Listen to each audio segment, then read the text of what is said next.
So we will start today's class. As far as I'm concerned, it's one of the most important classes and where you can easily fetch or get easy marks. Okay, so this is what, that's why I told you this is one of the very important one. Uh, and another thing is here, multi degrees of freedom. When you try to talk, definitely it will help you in your final year projects. That is another one good aspect of this particular part. Okay, so uh, this is what I want to convey you people before I start this work, and hope that you have got pen and paper with you so that whenever I say something you can make a note of it. Okay, so and already I have messaged you in the WhatsApp saying that I will be giving today two problems which I want you to submit that one within half an hour or 40 minutes, 45 minutes once I launch it on the what you call group. Okay, you can submit. I will be uploading that one both in WhatsApp group also and in Google Classroom also. But you are supposed to submit the answers in Google group only, Google Classroom only. Okay, so let's start today's class. So the title goes by what is called as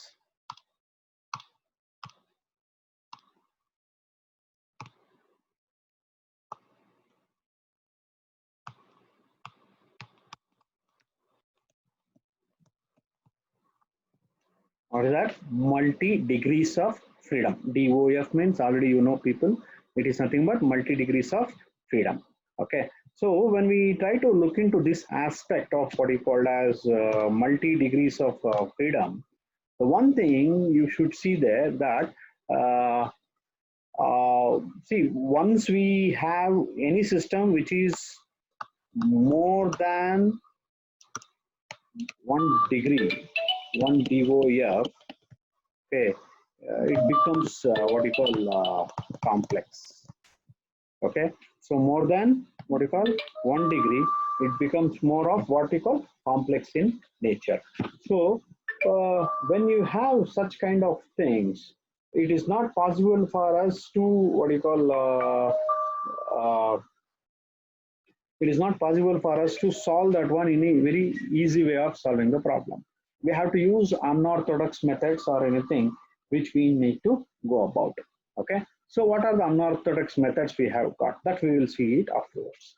Before that, let's understand what is meant by the multi-degree of freedom. Okay. So what it says very simple, a system having more than 2DOF is called as multi-DOF system. Okay, it is called as what? Multi-DOF system. But so, in first thing, how we calculate the degrees of freedom? If I say multi-degrees of freedom, how I am going to calculate the multi-degrees of freedom? Very simple. There is one simple formula is there which you can use that one. What it says, number of DOF of a system is equal to number of masses in that system multiplied by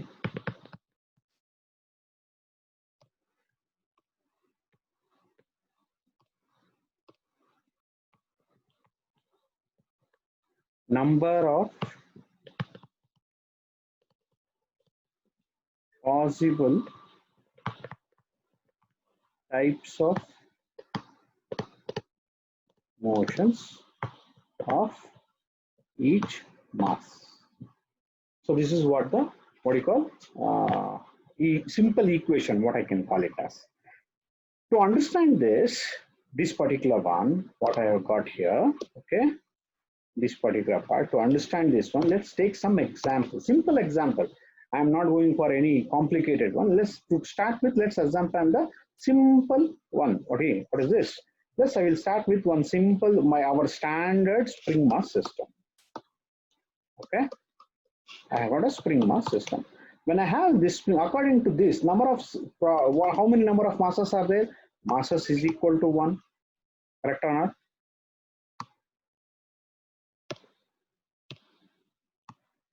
Masses is equal to 1 into a number of possible types of motion of each mass.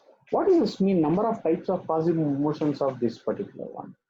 Very simple, the way in which this particular mass moves. So here in this particular one, the mass is made to move only in one particular direction. What is that direction? Direction is nothing but your y direction. So if I consider this as my x and this will be your y direction, okay, it will be made to move only in what you call y direction only, correct or not? So what is the now, what is the this one now here? It is only one direction. That gives me, it is 1 DOF system, which we have learned long back. Similarly, I will take one more example here. M1 and M2. This will be X1 and this will also be X2, where you can check it out here. Here, how many number of masses are there? Numbers of masses equal to 2 multiplied by, okay, now types of motion of each mass. Both the masses are made to move only in one particular direction, that is X and Y. Now you can see the arrow marks what I have written. It can be positive value or it can be negative value. That means it can move downwards or it can move upwards, but it will be in Y direction only. That's why it is taken as one, what you call one possible motion. Okay, so it is having only one linear possible motion, that is equal to 1. So automatically this DOF will be 2 DOF. Okay, so this is one thing. Okay, next, one simple example I will take now. Okay, so next another example I will take to give you more clarity about this. I have got one simple pendulum here, right? I have got, so this pendulum, if I take this as pendulum, okay, how it is made to move? It is supposed to oscillate like this, correct? This is supposed to oscillate like this. When it is, that means what is the direction? It can, what you call, vibrate in only one particular, that is angular one. So what is the number of masses? Number of masses is equal to 1. Okay, number of masses is equal to 1 multiplied by how many number of types of motion? Types of motion is equal to 1. Therefore, you will have 1 DOF. Okay, so this is what we have got here. Now, just one simple I will do, one small change I will do here. I will add one spring and this mass, let it be as it is. This is the K what I have got. Now, what are the different types of motion it has got? If you use your little bit of common sense, you can find out the mass is made to oscillate in this direction also, but at the same time, due to the spring action, it is also made to move in linear direction only, both. So automatically, it can be made to rotate also, that means angular motion, and also it will have linear motion. But mass remains the same one, but the type of motion is equal to 2. Therefore, the degrees of freedom is equal to 2 DOF. Got it? So probably, so this is how we calculate. Similarly, any system you take, the example what I have got here, okay, in this, in the left, what I call in the right hand diagram, what I have got here, okay, if you see here, right, you can check it out. How many masses are there? 3 masses are there. Okay, so this particular problem, what I am talking, okay, this particular problem, okay, 3 masses are there. Okay, now 3 masses, if I say how many degrees of DOF is equal to, okay, DOF is equal to, masses is equal to 3, but number of motions remains 1, so that gives me 3 DOF system. Okay, so we have now learned how to calculate the degrees of freedom. Okay, so this is the simple way of calculating the. So already told you, what is this? A multi-degree of freedom is one system having more than how many degrees of freedom? 2 degrees of freedom. So the problems what I am going to teach you today is of in nature, which is of multi-degrees of nature, that is 3 degrees of freedom. Okay. Now, if you start working on this particular part, okay, so let's see what we can understand by this. See, if so, I will try to write this one, what I am going to teach you today. Okay, if all masses are, if all the masses of the system have got harmonic motions of the same frequency, okay, same frequency, the system is said to have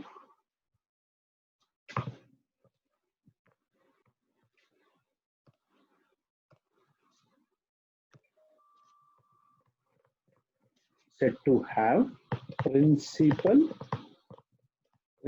it is called as, better be careful, principal mode of vibration. Okay, this is called as what? Principal mode of vibration.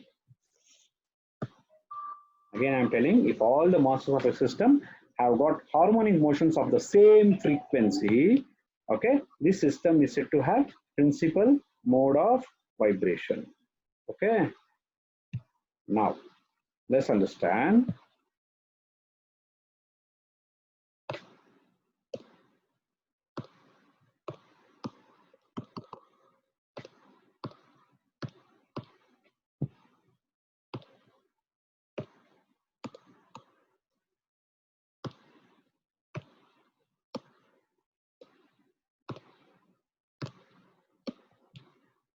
Okay, so now once you say that it is principal mode of system, the corresponding frequency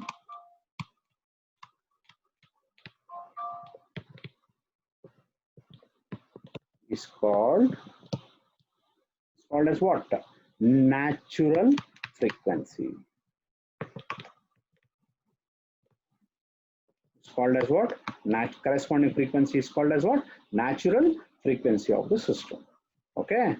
So now, if a system is said to have, if a system having n DOF, definitely it will have n natural frequencies, right? It will have what? N natural frequency. Now, one more thing, what you have to understand is from this one, okay, the most important one, the lowest frequency among all the frequencies is known as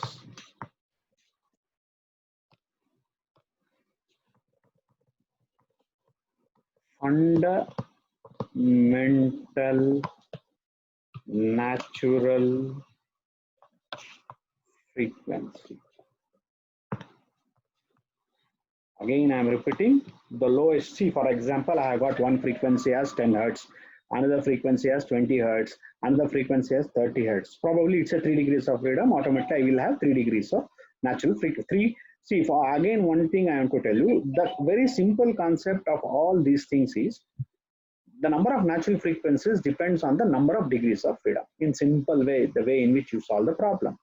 I can make an infinite number of degrees of freedom into finite degrees of freedom, the way in which you discretize the body or anything. Okay, so I'm making it a finite value. So if I have a 3 degree of freedom, automatically I can have 3 natural frequencies. For example, if I have 5 degrees of freedom, automatically I will have 5 natural frequencies. This is how the work goes by. Okay, so for example, if I take how to say fundamental natural frequency, So if a system has got somewhere around what you call say 10, one is 10 radians per second, another one is 15 radians per second, and when you solving you can get the any order, but you have to make sure that, and another one what you get is maybe 4 radians per second. Now in this particular one, if I say which is the what you call fundamental natural frequency, the fundamental natural frequency will be 4 radians per second. So this is your fundamental, that means it rates to what is called as lowest natural frequency of the system. Because why I am telling this one is, when you try to solve a problem, when you calculate it, the way in which you may get a what you call value in a quadratic equation or in a what you call a cubic equation, okay, or in a fourth order equation, whatever it may be, you may not get the answers in what you call in a what you call sequential way. One you may get a higher value, another one you may get a lower value, another one you get a higher. In that particular consequence, complex way you may get it. But okay, so to make sure that which is the fundamental natural frequency, you have to see which is the lowest value of among the all natural frequencies, that will be considered as the fundamental natural frequency of that particular system. Okay, so this is the basic behind the multi degrees of freedom and how to find the fundamental natural system, what is meant by what you call a principal mode of vibration.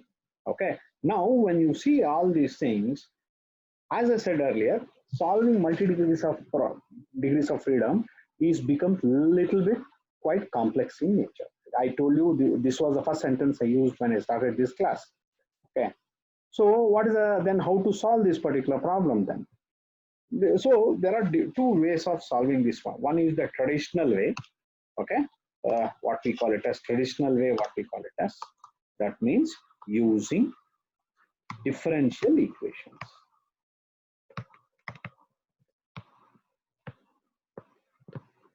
Using differential equations. And second one, what is called as approximate methods.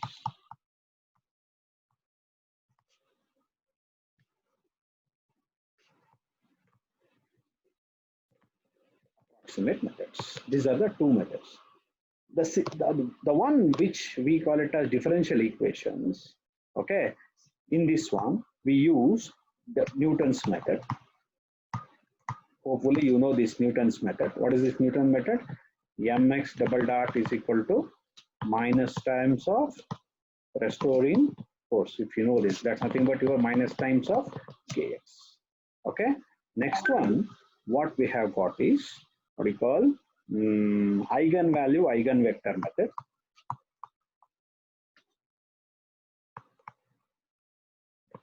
Eigenvalue and eigenvector method. And next one is influence coefficient method.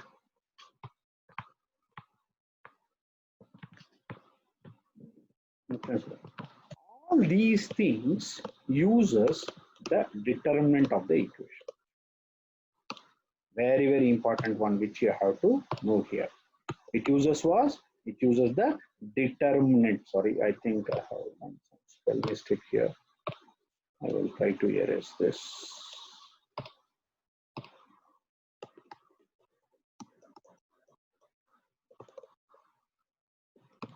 It uses was determinant of the equation what you are going to solve. Okay, so next what I have got in approximate method is,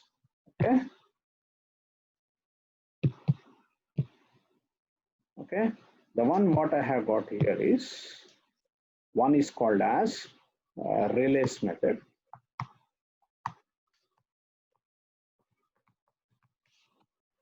One, matrix iteration method. Third one, Holzer method. Stodola method. So different types of methods are there which we will be using. Okay, so what we have got for you people, that's another, correct or not?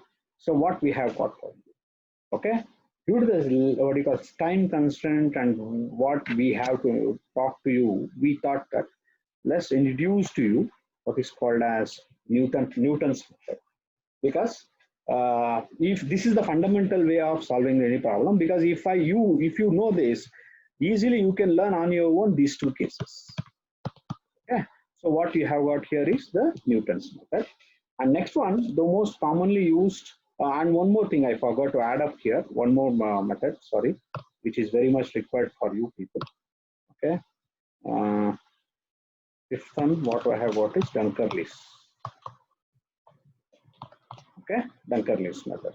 Okay, so according to this, what we have thought is we can use, we will be solving these three methods: Holzer, Stodola, and Dunkerley's method. These three plus this Newton's method.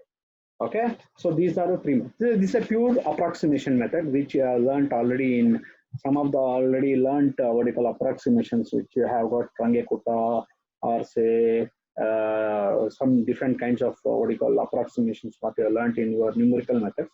It is an extension of that one, nothing more than that, or nothing but you can call it as application of mathematics of what you call numerical methods to solve the vibration or dynamics problems. Okay, so this is how we go about. So today we will try to look into the aspect of what is called as Newton's method. So what is the one we use here in Newton's method? We use what we call this concept. What is that? Mx double dot is equal to minus times of restoring force. We use this particular concept to solve the problems. So if you want to understand this particular part very methodically, first we have to know how to write the equations. Okay, so how to write the equations? If you remember your finite element classes, probably you might have been told the number of degrees of freedom what you get is nothing but equal to the what you call size of the matrix. Here also it types the same thing here. Hopefully you remember that particular one. Number of degrees of freedom in a finite element analysis amounts to the number of degrees what you call number, the size of the matrix, right? So here also when we try to look into this particular aspect, okay, which I will be solving Newton's method, the first thing you should make sure is DOF will be equal to what is the number of equations, simultaneous equations. That means if you have a 3 degree of freedom, then the number of equations, simultaneous equations, what I'm going to get will be 3. If you have 2 degrees of freedom, you will have 2 equations. If you have 3 equations. If you have 4 equations. So this is very, very important one which you have to keep in your mind. Again, I'm repeating, number of equations, what here depends on the number of degrees of freedom. Okay, so this is how we try to work with this one. Okay, so now let's start about writing the equations, how to write the equations. Probably if you have come across, we have started with 1 degree of freedom, if you remember, right? Remember, this is M and this is X. So we have written the equation. We have said that after solving everything, taking the what you call static equivalent load and everything, we arrived at mx double dot plus kx is equal to 0, right? If you remember, and then we said mx double dot is equal to minus times of restoring force. This restoring force is nothing but what you call kx value. So we will be using the same concept to solve these particular problems also. Okay. So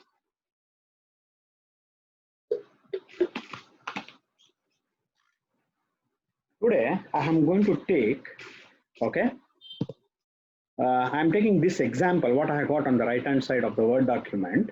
Okay, if you see here, I will take this example here. Okay, so let's start writing the equations for one by one. How many number of degrees of freedom, you can check it out here. There are 3 masses here for this particular problem. I will take this as my first problem. Okay, so how many masses are there?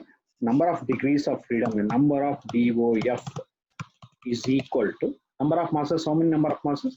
three masses, and all are made to move in only one particular direction. That's equal to 3DOF. Right, Buba? So this is what you are going to learn today. When I say 3DOF, automatically you are supposed to bound to have three simultaneous equations. Right? Three simultaneous equations. So how to start writing the three simultaneous equations? Let's start one by one. So let's one assign switch. As you can see here, everything depends on your what you call mx. So how many masses are there? Three masses are there. Then all the three equations what I am going to have will be dependent on the mx value, that is m value what I have got. Okay. So first equation of your simultaneous equation will be for m1 for this particular one. Okay. Second equation will be m2 based on m2, and third equation will be based on m3. Okay. So one by one, we will start writing the equations. Okay. Now if I say first equation, if I want to write the first equation, so I will take only the first mass. This is the mass. This particular mass what I have got is designated with x1. But the fact is, this mass is connected with two springs, correct or not? Two springs. One is above, this is called as K1. This is called as what?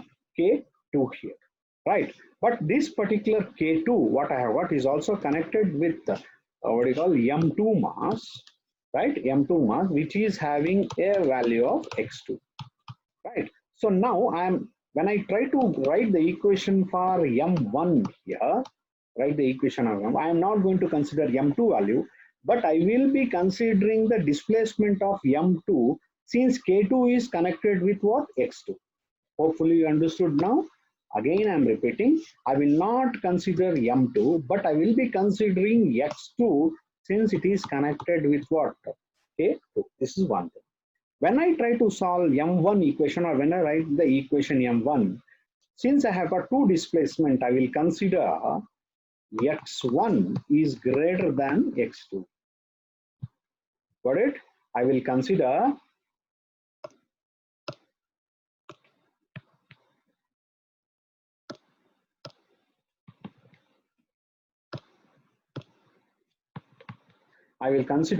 x1 is greater than x2. What does that mean? That means I will consider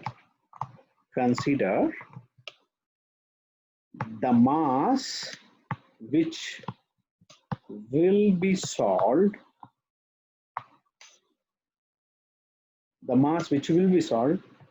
will be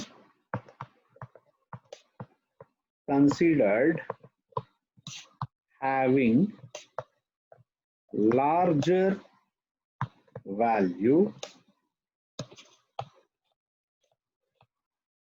compared to other. Okay, larger value compared to the other one.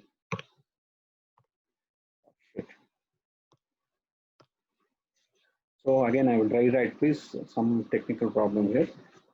When I say considering mass m1, this will have a larger value of x, okay, compared to others. This is the assumption what I am going to do when I solve m1. Again, for example, if I solve then m2, what happens? Then the value corresponding to m2 will be greater than all other displacements. So this is one which you have to keep it in your mind. Okay, so let's start writing this equation. How to start writing this equation? Very simple way. You know this equation. What is that? Mx double dot is equal to minus times of kx, right? Mx double dot is equal to minus times of kx.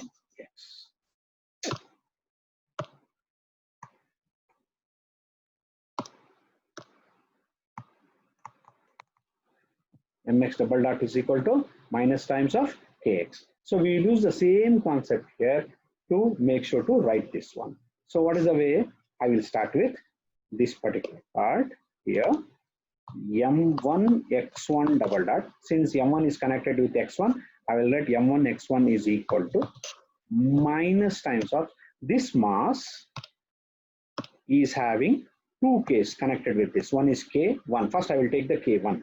If I take k1 here, k1 is having two ends, right? One end is this, another end is this. One end is connected with x1, correct or not? This end is connected with x1. This end is connected with the fixed end. End 1 is connected with x1. So x1 is greater than any other deflection. I will say x1 minus, because we know that one, we have to take the value, okay? What do you call? A summation value. x1, okay? K1, one end of this one is connected with x1. x1 minus of the other end. Other end is what? Since it is fixed, it doesn't have any displacement, so it is 0. Correct? Again, minus,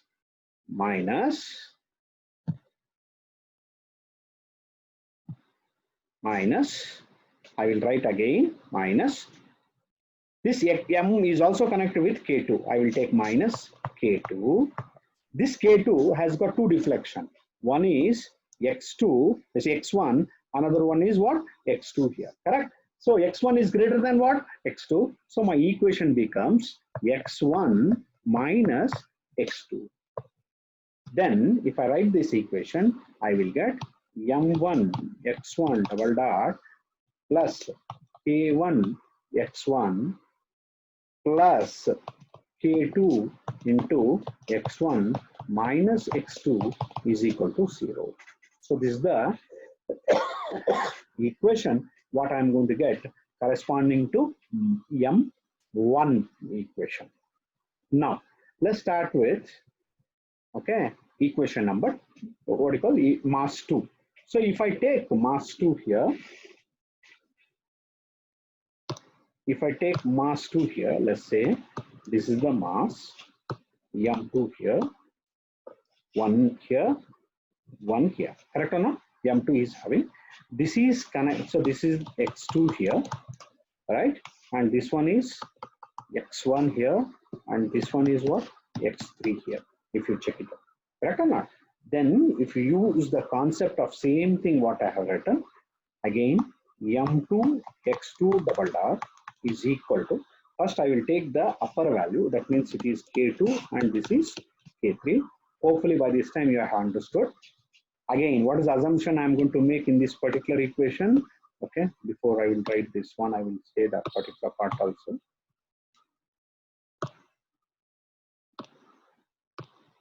Here, what is that? x2 is greater than x1 and also x2 is greater than x3. Because I am considering m2, so automatically x2 will be greater than all other displacements. Please be careful about this. Similarly, in the previous case, okay, what we did, we assumed that since we are considering m1 here, we assume that the corresponding displacement x1 is greater than what? x2 here. Correct or not? So this is what we, so here, since we are considering m2, so x2 value will be greater than x1 and x3. So how I am going to write the equation now here? Very simple. I will start with m2 x2 double dot is equal to, I will take first k2 minus k2 into, open the bracket, okay. What is the displacement value? x2 and x1. x2 is greater than x1, so x2 minus x1, correct? So now this particular part is finished. Now I will take k3 minus k3, open the bracket, again x2 minus x3, okay. So then my equation becomes m2 x2 double dot plus k2 into x2 minus x.